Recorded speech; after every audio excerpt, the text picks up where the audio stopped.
The injustice at Standing Rock is an American story. I'm angry. White people in Oregon are acquitted while Native people in North Dakota are attacked by riot police from 5 states. And our politicians are preoccupied.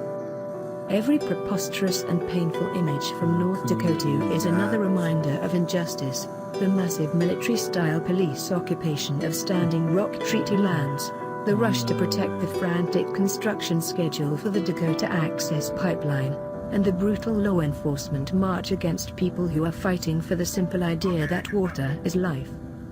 I'm angry. How shall I say this without ranting? Tell stories. Last January, when a gang of gun-toting, Constitution-misquoting, anti-government militia occupied the Mala National Wildlife Refuge in Oregon, the reaction from federal law enforcement was patience. Days went by.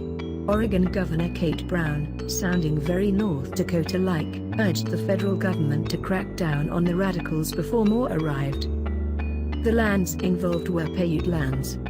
Months ago, Jarvis Kennedy, a Burns Paiute Tribal Council member, asked, what if it was a bunch of natives who went in there and took it? We now know. And back in Oregon a few days ago, a jury found the Bundy gang not guilty. Stories to tell. Injustice. Since the beginning of the Standing Rock crisis, there has been a call for President Obama to get involved. After all, there is a clear federal issue. The Oseti-Sakowin camp is on treaty land now claimed by the Army Corps of Engineers. And President Obama has a direct emotional connection with this tribe and this place. I know that throughout history, the United States often didn't give the nation-to-nation relationship the respect that it deserved.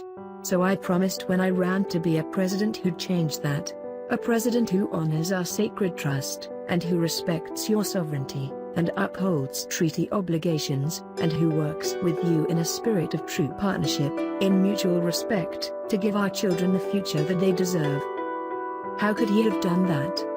Mutual respect could have, should have, started with a federal presence that made talking more important than acting. The action at Standing Rock is not over. But the federal government's absence is not productive. Indeed, if you listen to any politician, Democrat or Republican, you'll hear them talk about respect for the treaties. Of course. The Constitution says treaties shall be the supreme law of the land, and the judges in every state shall be bound thereby, anything in the Constitution or laws of any state to the contrary notwithstanding. The word shall is like a commandment. But if that's true, then how does any treaty tribe have less land than what's in the document? Legally, morally, a treaty trumps a congressional act or an executive order. A treaty claim to the land is not preposterous. If the United States lived up to its own ideals, there would be no stolen water, land, and dams on the Missouri River, and the Army Corps of Engineers would have a long history of real negotiation with the tribes instead of a pretend consultation. Then every tribe in the country has its own Standing Rock story. Often several stories. Vacant lumber mills that promised jobs but left behind toxic debris. Phosphate cleanup plants that were too expensive, so the waste is buried instead. Or 3 million gallons of heavy metal sludge released by the government into the Animas River where water flowed into Navajo farms and communities. Stories to tell. Injustice. There have been calls to get the presidential candidates involved. To visit. To see for themselves the love of the land, the water, and how this moment has brought Indian country together. Donald Trump wouldn't be much help. He's in the same boat as most of the politicians in North Dakota. They hope to profit from this pipeline project and a future where oil remains more important than water. Trump's financial disclosure forms show the Republican nominee has between $500,000 and $1 million invested in Energy Transfer Partners, with a further $500,000 to $1 million holding in Phillips 66, which will have a 25% stake in the Dakota Access project once completed, The Guardian reported. And Hillary Clinton? We know from the WikiLeaks that she was inclined to approve Keystone XL pipeline but then flipped because there was so much attention on her email server. It was a way to change the story, or so the campaign hoped. Then election season is a terrible time to actually engage in public policy.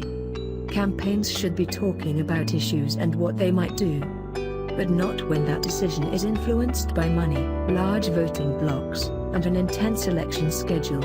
11 days out, a campaign is more worried about winning the election than anything else. Period. I'll be polite. The statement by Hillary Clinton on Standing Rock was awful. The second I read it, my heart dropped.